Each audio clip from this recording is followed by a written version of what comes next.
Okay, so I'll go ahead and start with what are the top deferred MBA programs here. You should already know that traditionally MBA program require at least 2 years full-time work experience in order to apply. But a few schools actually pilot with this deferred enrollment, and then one of the leading ones is Harvard and Stanford. They started maybe more than 5 years ago. And then around 2019, other top schools are now realizing building candidate pipelines with college students. So they all open up for college senior students to apply. And then if you get admitted, you can defer your enrollment normally 2 to 5 years, depends on how your career advance. And Here are some of the top programs, starting from Harvard, Stanford, Wharton, MIT Sloan, Columbia, Chicago, Kellogg, and our own Berkeley Haas. Now all have deferred MBA programs. They have different names. Some of them would be calling like 2+2, maybe early admissions, future leaders, everything like that. And as you can tell, most of the deadline is in April.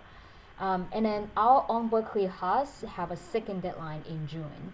And I was lucky enough to had a chance to work with the kind of put together the first class and involved in providing some feedback about setting second deadline. So as you can tell, I here add a little star, in front of Yale. Yale do have an MBA program for college, students, but it's a little bit different because you don't need to defer for entering Yale Silver Scholar program. You can get into this program immediately after your, undergrad studies, and then after starting for first year, you intern for a year and then come back in the third year to finishing up your MBA degree, which is very unique. And Yale is actually having info sessions very soon, I think next week. So you can find those events on Handshake. So the reason why those schools are opening up for college students, like I mentioned, is they wanna, secure that their enrollment. The other thing is they also would like to have this opportunity open up to traditionally, students traditionally may not consider an MBA degree. So as you can tell, for business, econ, or computer science students may naturally think of an MBA in the future. But others, let's say other humanities, social science majors may not consider. So I don't know what are your majors. I recognize some familiar names here are from Haas. So if you are not from any business, econ, computer science background, I would strongly recommend that you apply as well. But the key point is really justifying why an MBA is critical for your later career. So I'll unpack in a few minutes. So what are the application components? First, we will start with application fee for sure. A regular MBA program, you need to pay $250 for each application, which is a lot. But for deferred programs, most schools would have a reduced application fee, let's say $100.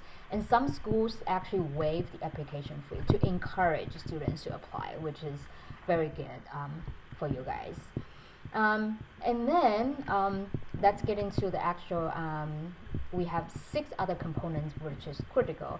So it's a little similar to what you are applying to internship or jobs, but slightly different focus for sure. So first of all, transcript, you need to have your final year courses listed. And then it's normally require unofficial transcript. They would probably require you to have, official transcript when you get admitted or by the time that you are going to enroll. And then GRE or GMAT, I don't know if you have finished it or not. If you're applying this year, I would imagine that you should at least sign up for the exam already, right? traditionally, business school only accept GMAT, but more and more MBA programs are now open up to accepting GIE just because it's more accessible for every student. And then they don't have any preference which school they weigh more. But for you, you want to think about, are you going to apply for any dual degree programs in the future? So if you say, oh, I want to also do a public health dual degree, and then definitely consider GIE. If not, I think a GMAT would be good enough. So it's up to you. And then for resume, you would list pretty much everything that you think is important for schools to consider. So you need to have your internships, part-time positions, and your extracurricular. And then one thing that is different from an internship job search is you want to have your future full-time positions listed. So you may ask, what if I don't have a full-time position yet?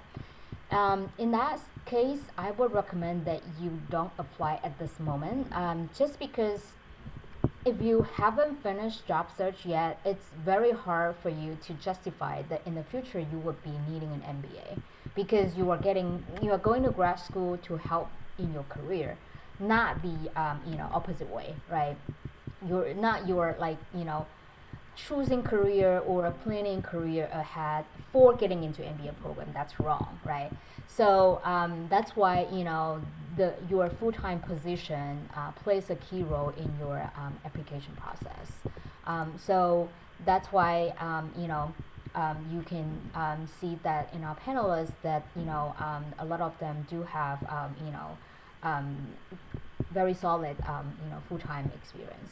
So I got a question. So why should apply as a junior or senior? And then, should you apply as a junior or senior? You should definitely apply as a senior. You can't apply as a junior yet.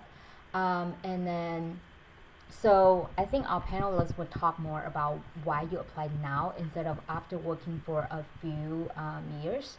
The answer is you can give it a try now, and then if you, let's say, did not secure the offer from your dream school, you can apply after you work for a few years.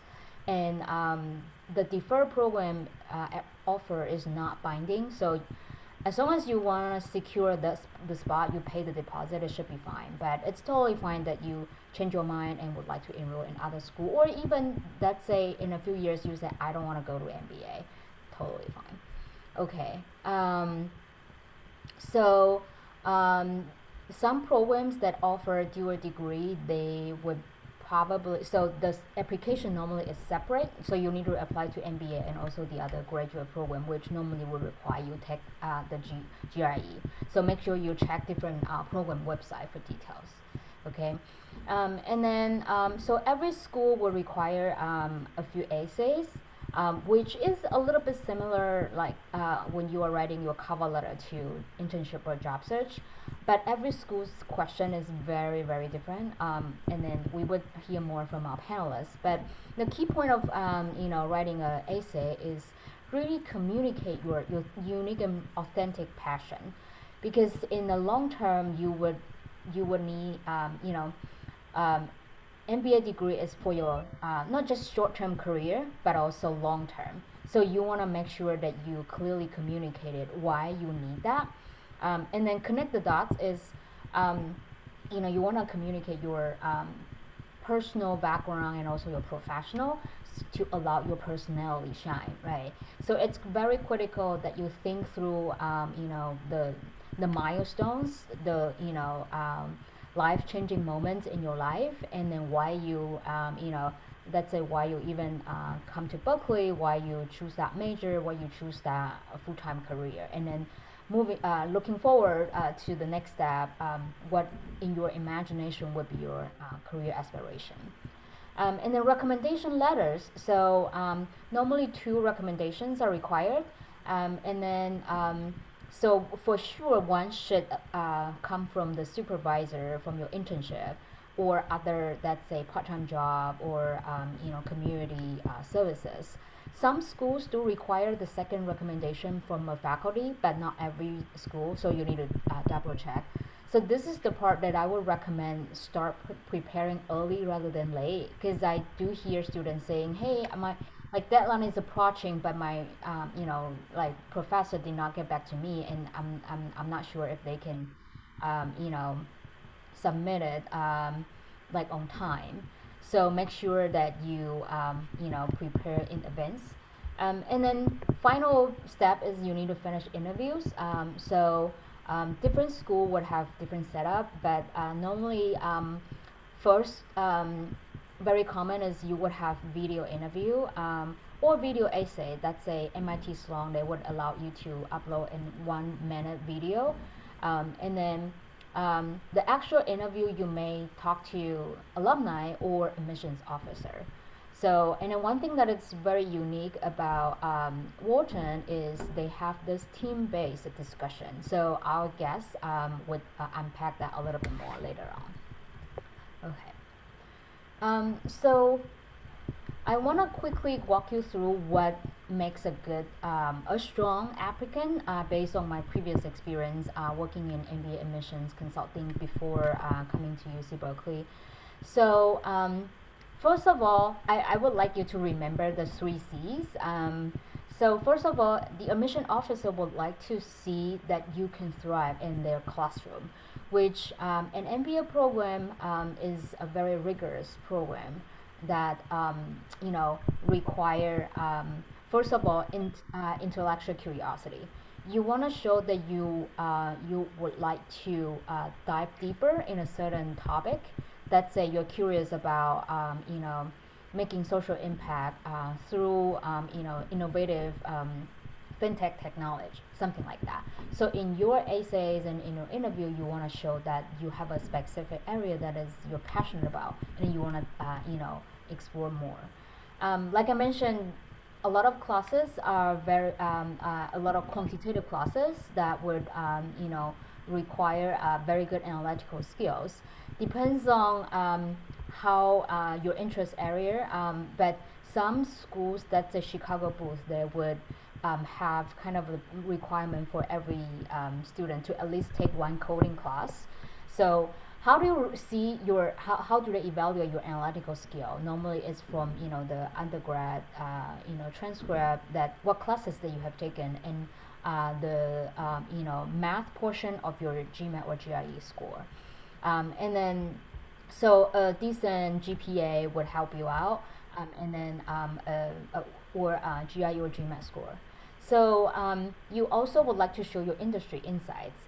So you, let's say in a classroom, and then they like to have many different industries represented. Oh, some from traditional banking, consulting, and others may be coming from like energy, real estate, and then different variety of industry, so then everyone can contribute very unique insights.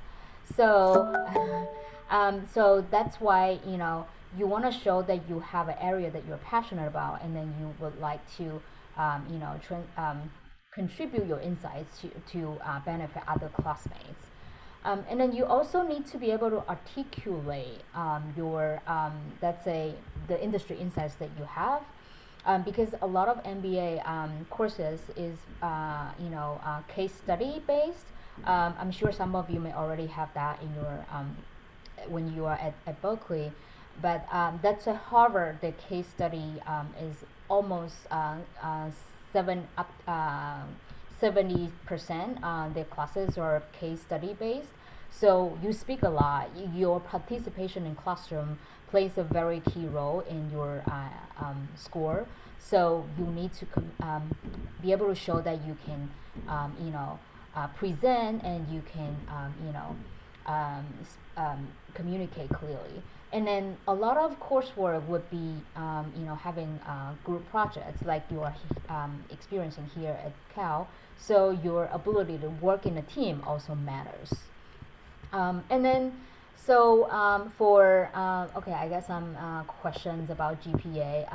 So nobody can tell you what kind of give you a formula, like okay, like GPA plays about like 20% in a whole evaluation process. I'm sure admission officer would not do that kind of formula as well. But I should say, normally you know 3.3 is a good GPA, and then it's also something that you don't have a chance to change already. Well, in your final semester you still have, but I would say focus more on the things that you can change would make more sense. And so second is your career. So that's why your full-time position would be really important, because MBA programs cares a lot about your employability. So you can, if you check all the top programs, you can find that every year they have to have the employment report public, for candidates, and then maybe for alumni and other stakeholders to check. So your ability to get a good job is very important. And so in order to do that, you have to show that you have your transferable experience and skills, and also you need to be a good planner. So you don't want to set a very a career goal that is not realistic, or a career goal that doesn't even require an MBA, or a career goal that is like too ambitious. So yeah, so you want to show that you are very good at planning your career path, and then also you like to show that you will be able to make impact, and not just being a like working in a large corporation. You have a goal, because MBA programs are preparing future leaders. So you want to clearly show that in what area that you'd like to see change, and how do you foresee yourself be part of that change. So that's what we call impact and influence.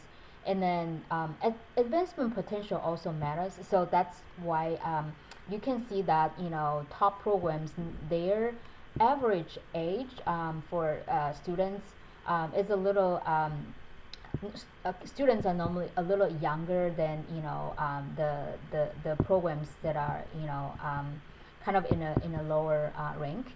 So because if you apply, let's say in after working for like maybe 2-3 years and then getting an MBA, your post career salary increase is huge, right?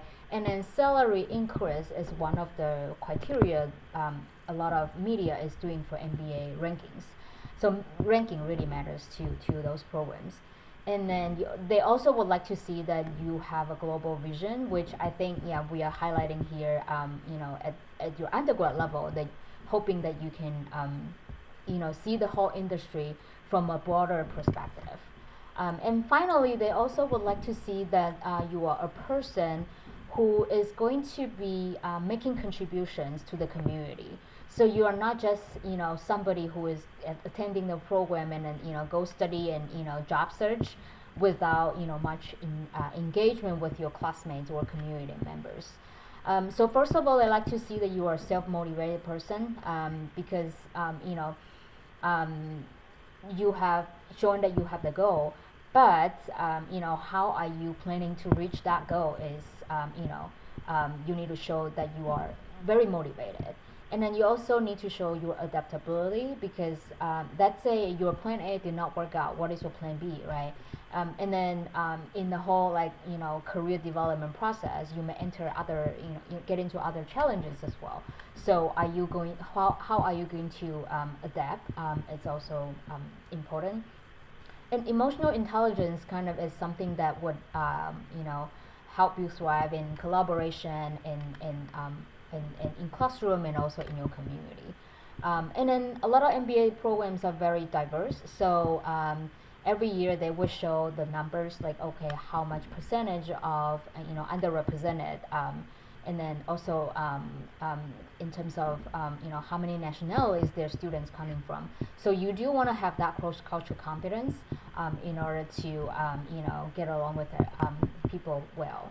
And then you also would like to show that you care about community. So there are some student orgs that you would like to join, and then you also would like to contribute your skills or your previous experience in order to make the whole program stronger, and then keep that engaged. Okay, so I hope this 3C give you a quick sense of how it looked like to prepare a strong application. And then I got some questions from audience, so I'd like to quickly go over it. I see some of our panelists has already arrived. Thank you. I'll introduce you one by one in a few minutes. So would the admissions committed be interested in extracurricular leadership positions you have during your undergrad? For sure, yes.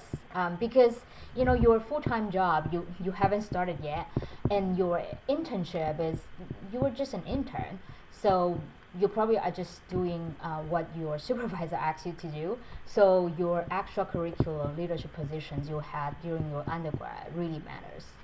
Yeah. So what area do you see change how you'll be part of? Okay, so you're typing what I just said. And then self-employment. Okay, we do have a panelist who is doing entrepreneurship. So I believe Ali would be able to answer that questions better. But if you have your own business, you really want to show that, how successful is your business, right?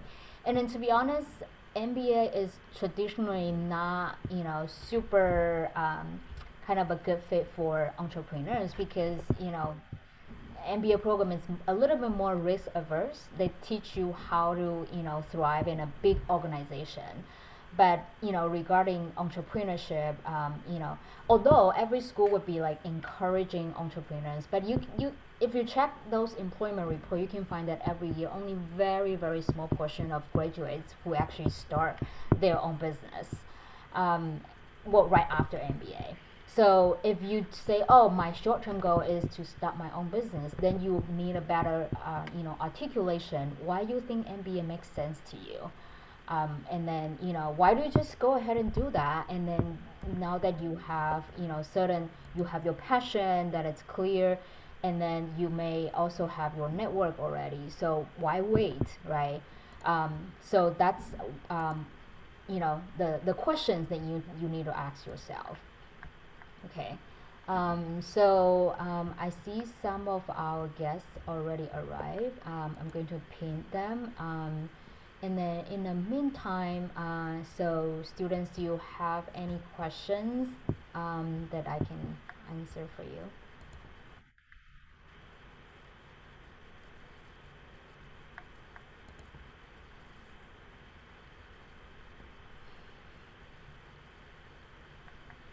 So students, I will be reaching out to you regarding the recording for today's session. So don't worry. I know that some of you had to leave early. Thank you for joining for today's event. Okay. So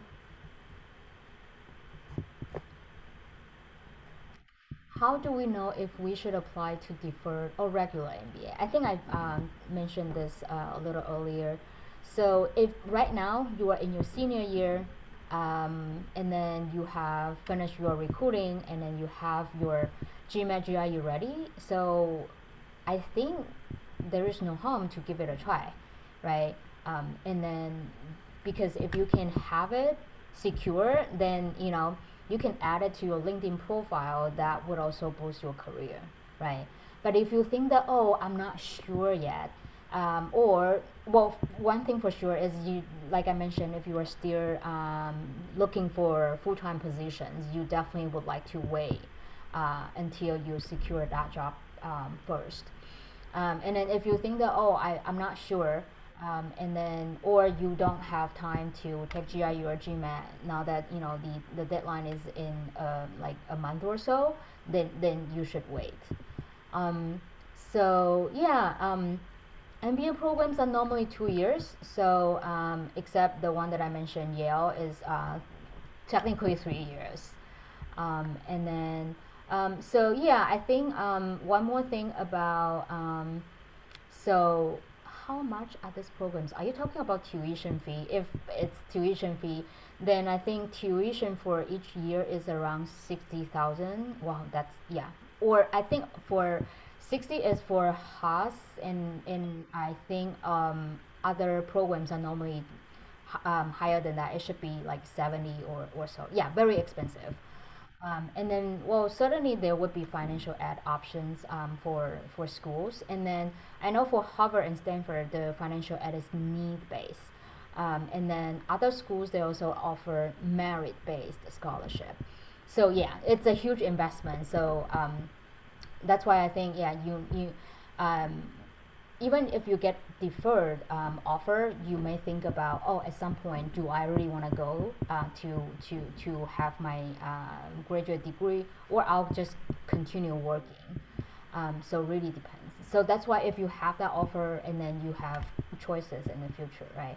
And then so a couple of students also asked they have their applications, and then would the Career Center be able to help out in reviewing some of the application essays. So I work with Haas students only, unfortunately, but I think if you have quick questions, I can answer by email. Okay. Um, okay. So yeah, why Yale has a little star? I think I mentioned this in the beginning because it's you don't really defer for Yale. You can get into the program immediately right after undergrads. So, um, but you can reach out to Yale Silver Scholars students or alumni to talk about learn more about their experience. But I heard that some students would kind of struggle about getting post MBA level jobs because you really don't have full time experience. The only experience that you had is the 1 year experience in between first and third year. Okay, so yeah, I would recommend that you talk to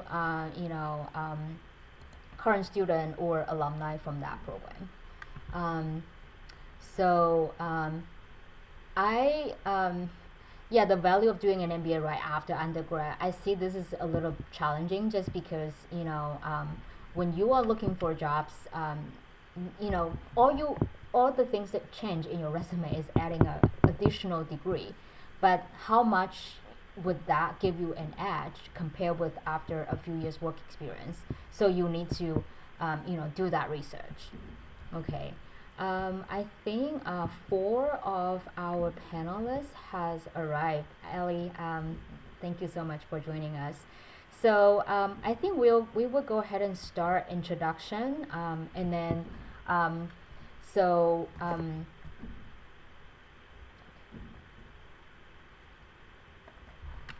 okay, so I'm so glad today we have six alum joining us, and I was very lucky to have them. And I want to share my little story, kind of in contacting with each one of them, and then let them introduce their major, and then for sure the schools that you're attending, and then maybe a little bit of what you are doing right now, and then so also what part of UC Berkeley experience that you really enjoy, anything that you think the audience may be interested in. So Ali, can we start from you? You are muted. Yeah, of course. Sorry, I was just seeing Edward's here. It's funny. I literally studied. We did like case study. What's up, Edward? We did like case study prep together, and like prep for all these interviews, which is hilarious. Sorry, question. What I'm doing right now and what I've been doing Yeah, in the or interim? anything that you really enjoy when you are at Cal. Oh, I mean, I loved Cal like literally every second of it. Um, which I definitely know is not typical. It's rough out there. Yeah, what I've been doing in the interim is I think I'm on my third year of deferral. I've deferred the full 4 years to it's like 2 to 4 year deferral for Harvard, minimum two, max four. And I've been doing a startup. Like that's actually why I applied. I was like, oh, I want to do a startup, and I kind of want a little bit of a backup plan, a little bit of things to tell my parents. Also, like um, kind of a bit of a safety net because like I don't know, I wasn't really excited with my job, and I was doing the startup, and I was like, oh, I just want a little more of an excuse. And so then I got into this. I dropped my job, and I've been doing startups ever since. So I'm working on my second startup. First one was like a micro acquisition. The second one we're doing well. We're gearing up for A. So yeah. Um, Yeah, that's amazing. So I just reached out to Ali from other Harvard admits, and I'm so glad that he immediately say yes to join this panel. And we are so lucky to have you. Thank you. yeah. No, of course. I And learned about this program actually through this panel. So happy to answer questions. yeah, back in 2020 is the first time that we are having this, and I'm glad that we are able to do it annually. So the next panelist is Cora. So Cora actually messaged me earlier this year saying she volunteered to be in this year's panel because she benefited from last year's panel, which I feel really touched. And then we work closely in when Cora is in her student org, and we Career Center partner with them in a lot of events. And one thing that I want to make a note here is for some reason, Cora is the only female panelist for today, and that's certainly not the representative of what the MBA program actually is. So yeah, Cora, would you like to introduce yourself and what you are doing, and then what are the things that you enjoy being at Cal? Yeah, for sure. Happy to make a quick introduction. Thanks again for hosting this event, Karen. Last year, as Karen mentioned, I was part of this event. I learned a ton about these programs, and I actually had one-on-one conversations with each panelist last year. And I think that really helps kind of my application and process, and overall just kind of made up my mind to pursue this track as well. So that was super helpful. That's why I was super excited to kind of reach out to you this year and happy to be part of this panel. So just a little bit of background on my side. I graduated from Cal last year, so pretty recent grad. I've been working in investment banking industry for about like 8 months so far. So I guess my background is a little bit more unique on the side that I pursue investment banking. I'm also sort of like a diversity within finance as well. So happy to talk about kind of how the application process makes sense or it looks like for a diversity candidate. Also works in like a traditional field like finance. Again, excited to meet you guys, and super excited to talk to each one of you after the panel as well. All right, great. Thank you, Cora. So next we have Edward. So Edward actually is a panelist in the first Deferred MBA panel back in 2020. So I'm so glad to have him back. So Edward, would you like to introduce yourself? Yeah, sure. Happy to give an intro. First off, it's great to see some familiar faces on the panel. So I graduated from Cal in 2019. I studied EECS there, and one thing I really enjoyed was like being involved with a club sport at Cal. So I highly recommend that. I actually joined later in my senior year, so it's definitely possible even in your college career to get involved in different sorts of things. Post grad, I worked for a couple of years as an engineer at Google, and then midway through last year, I actually left my job to actually co-found a startup too. We raised the seed round last year, and currently in the process of building that out. Very nice. Well, congratulations. So next we have Iliad. So I reached out to Iliad just through LinkedIn. So we did not have a chance to work in any counseling sessions or events when you are at Cal. But I'm so glad Iliad was so nice that to volunteer your time here. So would you like to introduce yourself? Yeah, more than happy to. Thanks for the introduction, Karen. Elliot graduated last December 2020, so class of 2021. Yeah, currently working in consulting at McKinsey, and have really enjoyed my time both in and outside of Cal. At Cal, I was involved in a cappella organization. I did a quick stint in a consulting club, and didn't do that for too long, so no worries to some people out there. And yeah, I was involved in Living Water Church, which is a huge part of the college experience as well. So love those three orgs. Yeah, just throw it out there super upfront. Frankly, I'm a privileged Asian male, and I work in consulting, and so that is a pretty overrepresented population in MBA applications. So if that's you or any of those relates to you, glad to speak to that. And yeah, seeing how you can best fit your role and your background to the application process. Right, thank you. So now we have Josh. So I reached out to the Haas Accelerated Access Program Director, and so he made that introduction. So Josh, it's so nice to have you today. Would you like to introduce yourself? Absolutely. Glad to be here. Hi, everyone. I'm Josh. I studied energy engineering at Berkeley, graduated in May 2020. Thing I like most about Cal, there's so many things, but I like the close access to both professors and like really smart grad students. That was nice. It's definitely nice to not be the smartest person in the room. I think that's the way it should always be. And I currently work in a cold storage company called Lineage Logistics. I work in their data science team on industrial automation, robotics, energy R&D, and kind of heading out our sustainability arm. So if anyone has questions on how to take hard left turns after graduating, let me know. Great, thank you for coming. I think Tamaric is not online yet, but we'll go ahead and start the panel. So we're so lucky that we have a moderator from one of the student org that I work closely with. So Brittany is the VP of MBA and Alumni Relations at HBSA, which is Haas Business School Association. So she volunteered to moderate this panel. So Brittany, would you like to take it from here?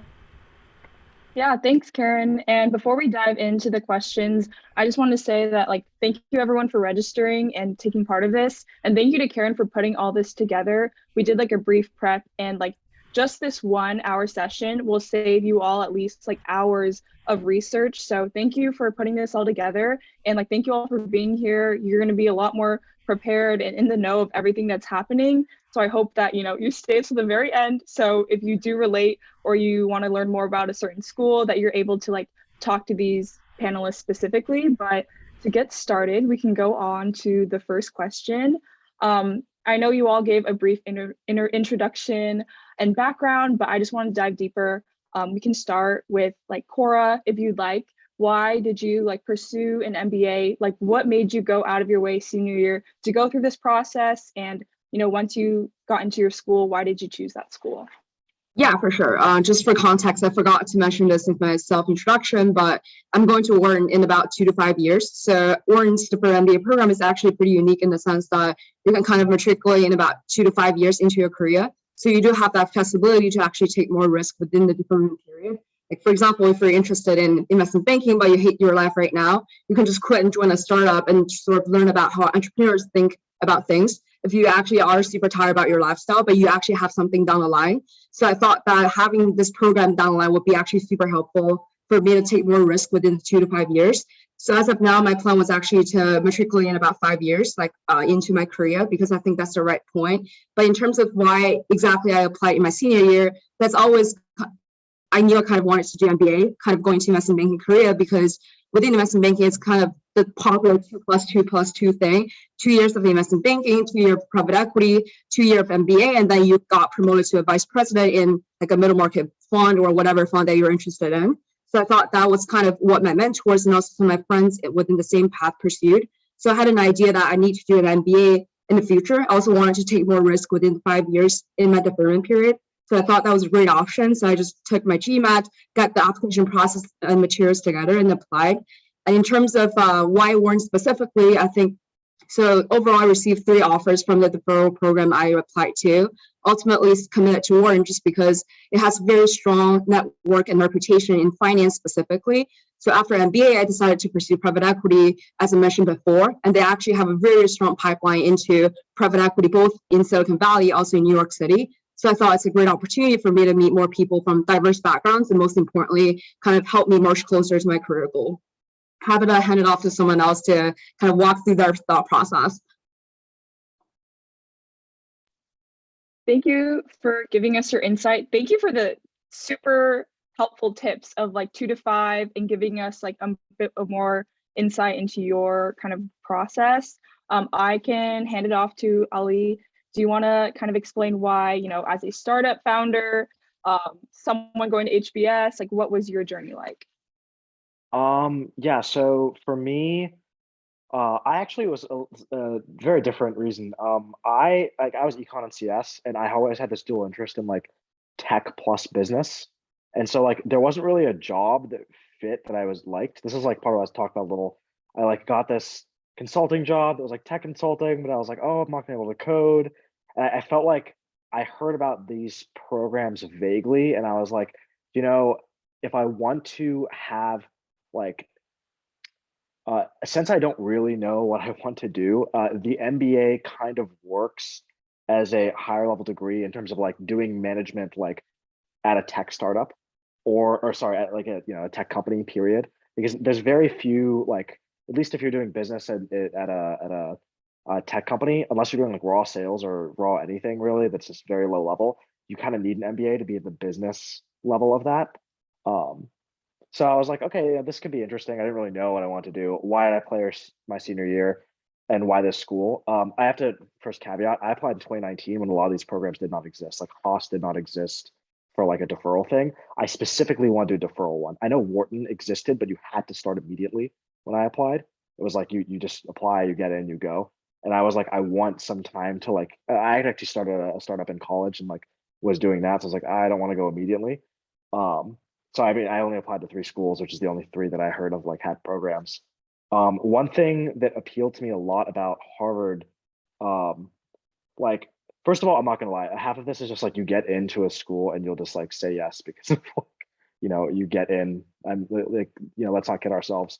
But like with me at least, one thing that appealed to me, I actually had a lot of friends who went to MBA in general, and Harvard doesn't grade you.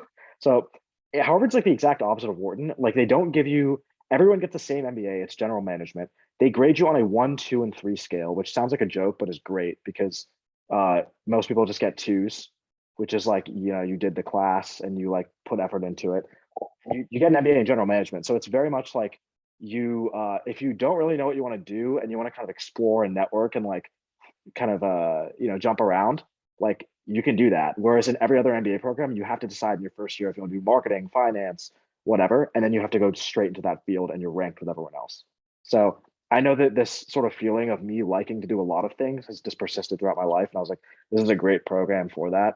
Um, yeah. So and then why MBA is what I was saying before, the same reason. I ended up going into startups and like I think I will stay in this industry. MBA, like for someone who doesn't know what they want to do, there's like I knew that there was going to be a time where I'd switch.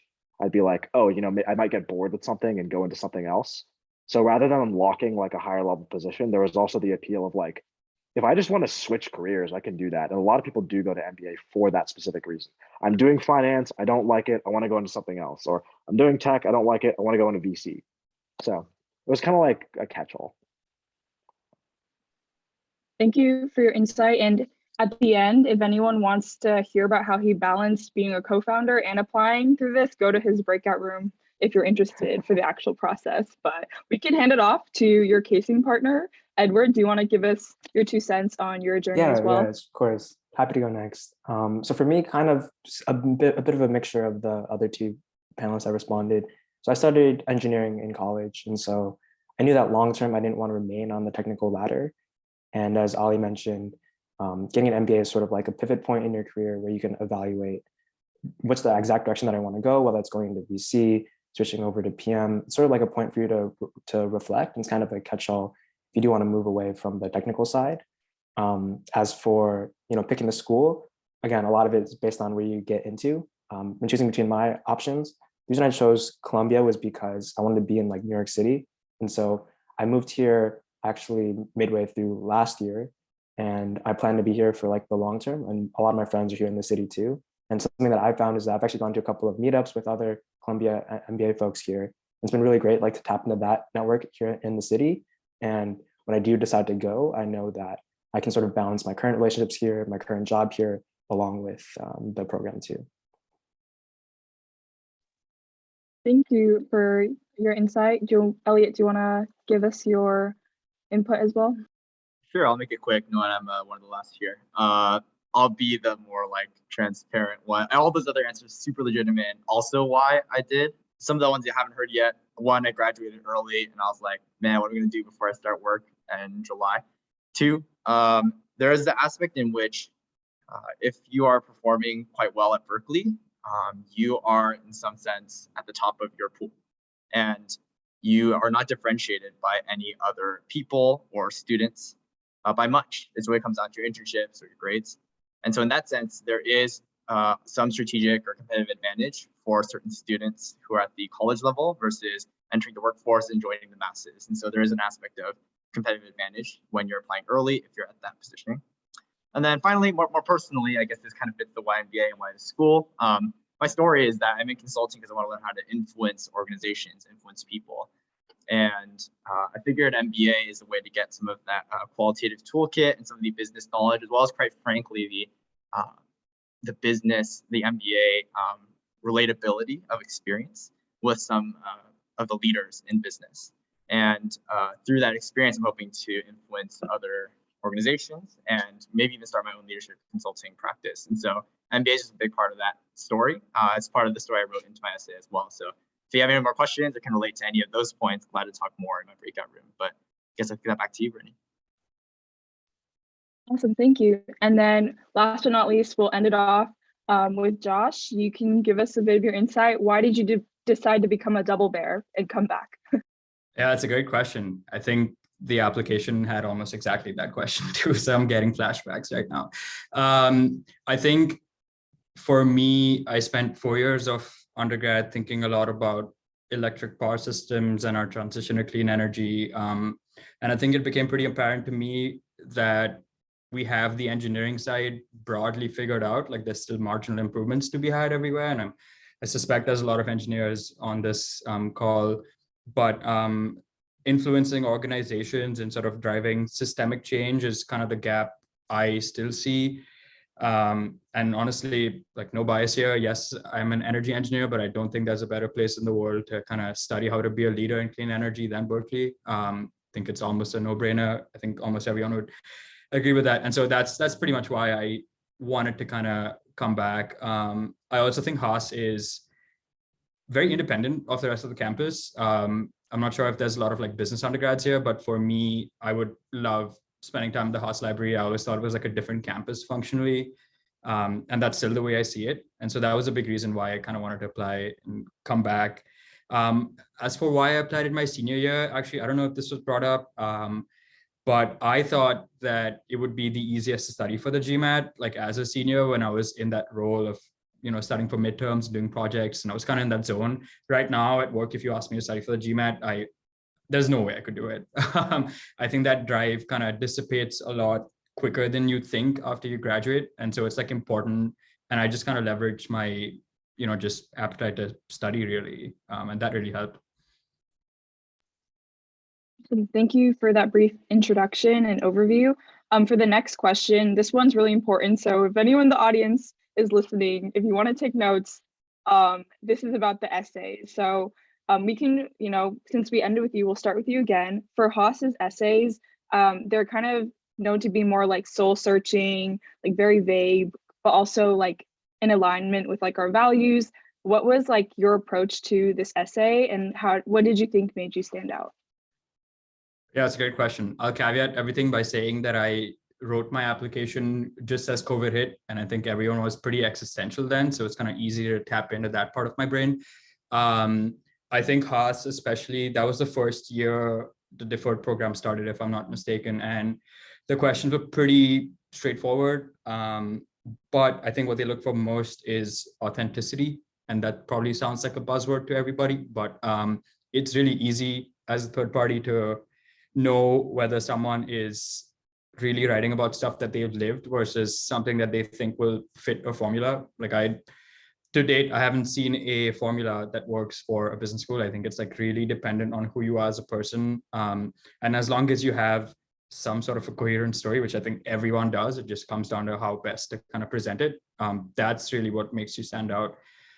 There's no need to kind of overthink it a lot. Like, yes, make sure your grammar is perfect and, your story flows. But apart from that, if you're just kind of talking about who you are and what you want to do, I think that goes a long way. And the other caveat I'll add is why deferred admission at least stood out to me a lot more than applying as a regular MBA admit is no one has their lives together as a college senior. And I think that's what colleges also want to see.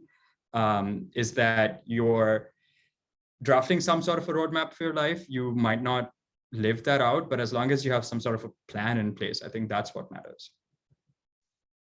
Awesome. Thank you for that. And we'll bring it back to Elliot. For Kellogg, I heard from Karen that their essays are very value guided or driven. How did you approach the essays? Yeah, no, absolutely. You're right, Brittany. So yeah, again, disclaimer, I applied to quite a few programs, but specifically for Kellogg, which is the one I ultimately chose as well, I think I tilted my essay a lot towards values and kind of the long term of why I'm going to MBA. Yeah, so the story I already kind of touched on with leadership consulting and wanting to influence organizations is definitely a fit with what Kellogg's mission is, as well as their kind of strengths in corporate strategy and in just management in general. Kellogg is in the Northwestern area, really for the GE and a lot of the traditional CPG companies. Yeah, let's see, what makes you stand out?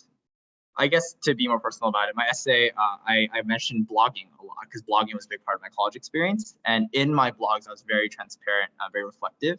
And so I think that was a key story or unique aspect of my application profile that resonated specifically with Kellogg. And so it comes down to every school. I'm glad to talk about Kellogg or other schools, but I think that's the thread or the theme. It's to find that one value and then find your unique example that would stand out from the rest to truly resonate with that school. Nice. And from Kellogg to Columbia, I heard also that their question is about like a leader you admire, your favorite book, and I believe like why an MBA. Edward, how did you approach kind of those three avenues? Yeah, sure. So I think when it comes to like writing your essays and your application as a whole, it's kind of important to have like a cohesive narrative in mind of who you're presenting on paper and have that sort of ring true throughout. But I think another key piece of having that story in place is making sure it comes from like a genuine place. And if there are different aspects from your background, like I'm sure everyone on this call here has some unique aspect about their lives, about their views. And if you can weave that into the story in, I would say in a natural way, I think that's a really key part about making the application work. Another thing that I would say is, although you're applying to, I'm sure, lots of different schools, on the topic of being genuine, like a lot of these schools are going to ask you, why are you sort of interested in us? And they're going to expect a couple of sentences about why particularly you're excited to go to that school. And it's really important to sort of put yourself in the shoes of someone who might be going to that school and actually identify like why you actually pick that school.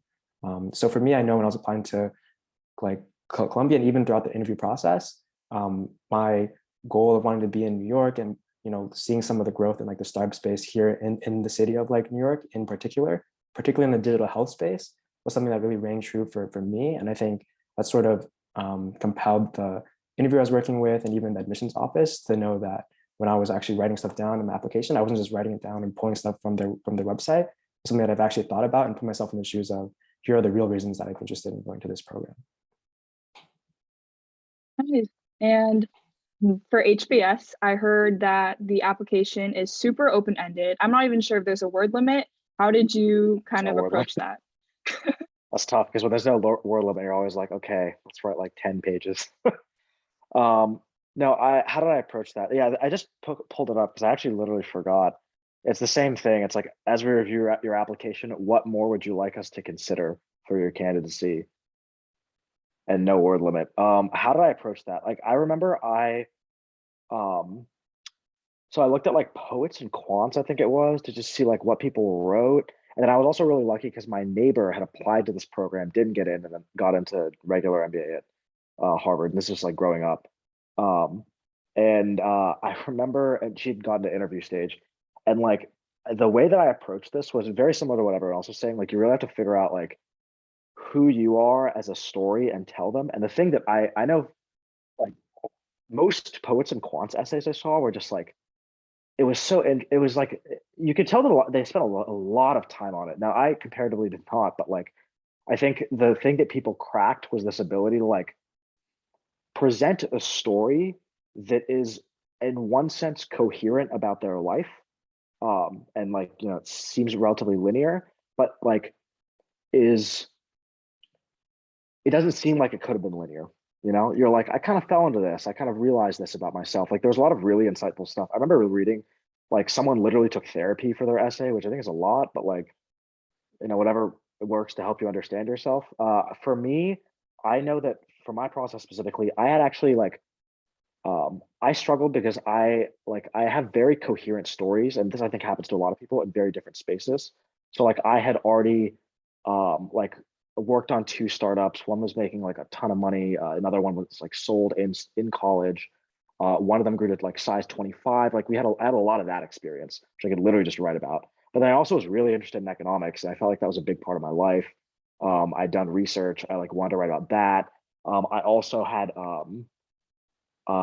like other parts, like I grew up, my parents worked for the World Bank. I grew up traveling like everywhere. I've been to like probably, I think I counted out, it was like 130 countries. Like, so, I want to like mix it all together. And so what I ended up doing was my like essay ended up being a bit of like, I wanted to, like, I literally wrote up front. I think I just pulled it up. I was like, I wanted to tell a coherent like story about my life, but I really can't. There are many narratives to my life. And I just kind of wrote them all. Um, that's how I approached it. I like literally just tried to write everything down. I think the toughest part for me was, you write down like these stories about yourself, but then the toughest part is how you structure the entire essay, at least for the HBS thing, because everyone had something interesting. And that one is just creativity and time. Any random idea, just kind of start running with it and see where it goes. Because to be frank, the content will kind of be the same when you deliver your story. Like you should know to a certain extent, like who you are and what stands out. It's just how you say it. So I think that just takes, again, creativity and time. Yeah, that's great insight. And last but certainly not least, Cora, how did you approach the Wharton essay? Yeah, for sure. So I'd say Wharton essay is actually pretty standard. I would say it's like just very straightforward. Like, what do you want from Wharton? What can you contribute to the communities? Essentially, it's just 2 essays. So I think this works pretty well for me because it's very practical and straightforward. I can literally just like list whatever I have and what I want from this program. So it's not a ton of soul searching, which has been super challenging for me when I was applying for a GSB and HBS. So I think specifically for Wharton, like as everyone kind of mentioned, I think it's important to have your story. I actually had a few stories I wanted to really come across with my application. For example, I was really passionate about sort of promoting diversity within finance or traditionally male-dominated fields, where I kind of pioneered diversity recruiting pipelines for a couple of banks I was part of, also a part of a couple of finance clubs I was part of in college as well. So I thought those are some things I really want to come across and something I can contribute to the Wharton community. And the second thing is more so on my unique background, kind of not growing up, but like doing undergrad here at UC Berkeley, also doing technology investment banking. I was really passionate about kind of helping entrepreneurs scale their business through like an investing role. So I think just have those personas come across when they read your essay, it's super important because you want to kind of leave the application review process with something that I can think of after kind of they review all the applications. So I thought those are some things that are super attractive to me. And I guess the second thing is more so on the research. I'm pretty sure it's pretty standard for college applications as well, because you need to do a lot of research on the classes, academics, and also clubs and social committees and so on. For me, I actually had more than 5 conversations with each of the program I applied to, which is Magic 7. So in total, I talked to about 35 people, including current students, also alumni from these programs. I think super helpful to kind of learn about their opinions, their experiences, and how MBA kind of facilitated their kind of growth in career, not so personal side of it. So I guess having those conversations, and I actually name drop a few of them in my Wharton essays as well. So I think those kind of differentiates me because the mission officer sees that I'm actually putting a lot of effort into the application. I'm serious about kind of the MBA program, and I can actually learn a lot from the process. So those are some of the key takeaways from my application in terms of the essay aspect. Thank you. Thank you for sharing. And this past, like these few minutes have been so insightful in terms of like the key details of what you need in your essay, as well as like how these schools approach it. I know Ali's in the chat with his word count and like his spacing. So thank you all for sharing and like being very transparent about like what you wrote in your own journey. For this next question, we do want to make sure there's time at the end for you all to meet, with these people in their breakout rooms and ask more detailed questions. So maybe like 2 people can answer this. It's based off of like if you have a very strong preference, but how did you go about asking for any strong recommendation letters? And anyone can hop in.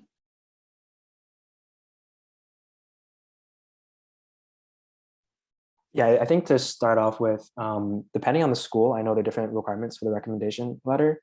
At least for me, I think one of the piece of advice that I heard was go with someone that knows you best and that you know will write a really strong letter. I know you might be tempted to go for like a big name professor, or maybe a manager you don't know that well that might be higher up within the company. But when I was talking to other students who went through the process, I believe that they said that that was going to be like a mistake for a lot of applicants, because it's not just who's writing the letter, but more so about the content. And so I actually had a recommendation letter from one of my intern managers from like 1 or 2 summers prior, just because we had a strong relationship. And he wasn't from like one of the bigger names companies that I worked for later, but that was already on my resume. It was someone that I actually knew well, and we had like a long-term relationship.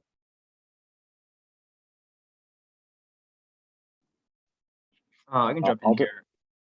Please, I'll let you first. I'll just really quickly echo, like, at least with Edward, 100 million%, like everyone has that struggle of who with title versus what they write. Like, I know for HBS, I even remember afterwards, like straight up just having a heart to heart with the admissions person. And they were like, yeah, we don't really give a damn what their title is. We just care what they write to a certain extent. And you can really tell when someone writes something extremely genuine. I ended up going with like someone like a Ken Singer, actually, he's still there, because I just talked to him a lot. And then the second one, which is super unconventional, I know Stanford literally threw out my application because of this. I went with a friend who I'd like literally worked with at some point.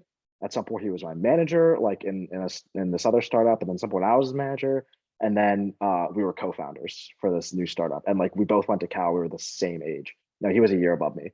Like I chose that guy, and he wrote an insanely good rec that he didn't even show me beforehand. And like I remember that I just was very strong. Like someone I remember actually her like reading over it in front of me. It was kind of weird. This is during the interview, and she was like, "This is an amazing rec." I was like, "Oh, thanks." So Nice. Elliot, did you want to go? Yeah, I'll make it really quick too. 80-90% is who. I'll put the other 10-20%. There's a lot you can do to help them. Highly recommend finding the questions I think they're on Clear Admin, and then bringing up a couple suggestion ideas. Maybe make a list. You're not forcing them or twisting their arm, but you're saying, hey, this is to refresh your memory. It's been a year or two.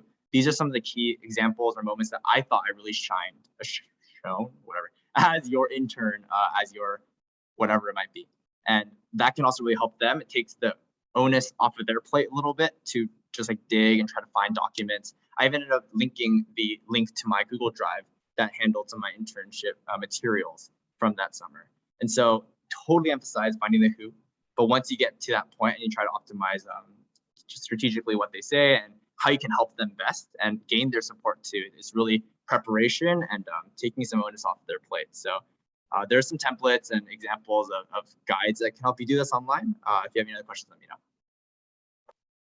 Thank you. I think one, like takeaways from this, who writes it, it doesn't really matter like their title, just like if they can say something that'll like make the application reader be like, wow, this person, I want to be friends with them. I want them at my school, like content over like kind of title as well as preparation. I actually remember seeing on a TikTok that someone was mentioning their process for Deferred MBA, and they actually like ordered a book of like how to write great recommendation letters to the person that they were sending it to. Maybe, okay, not a super long book, but just something to help them guide throughout the process. So great tips if you want to use them for your own process. And for the last question, before you all get face-to-face time, maybe like the last 2 people can answer this. What was the interview process like, and how did you prepare?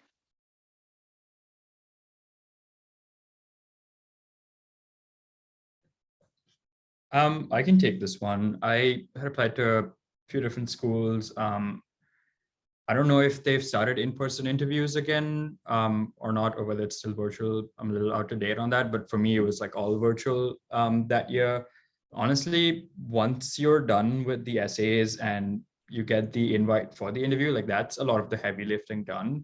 At least for me, I found when I wrote the essays, I just learned a lot about myself, and that made life pretty easy when it came to the interviews. I heard Poets and Quants and like Clear Admit being mentioned before. They normally have like a good repo of past questions, just filter out for the noise, and you'll kind of see what previous admits were asked. It's like pretty standard stuff, to be honest. I thought it was very easy. I actually really liked the Berkeley process. Again, not biased, obviously. But I thought it was more of a conversation that you'd have over lunch or a beer than anything else, really. So I think the key is to not build it up in your head, even though it's hard and you think your whole like world depends on this one interview. It does not. You'll be totally fine after it, and just kind of treat the interviewer as if they were, just a peer. Just have a frank conversation with them. Again, like with the essays, it's pretty easy to tell who's genuine and who's not.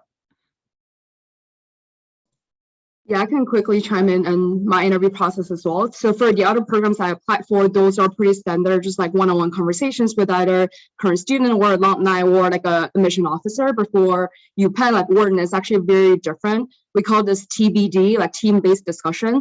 So essentially you'll be kind of paired up with like 9 random people who are kind of accepted into the interview phase. And then you guys are going to have like 45 minutes to discuss a prompt, convene ideas, and also just idea of the day, like present your proposal to moderators. So I think that was actually pretty challenging process in the sense that you have no idea who you're going to work with, and they don't want the brightest idea per se. They just want to see you're a great team worker. You can kind of communicate. You can also coordinate and show your leadership potential within this discussion.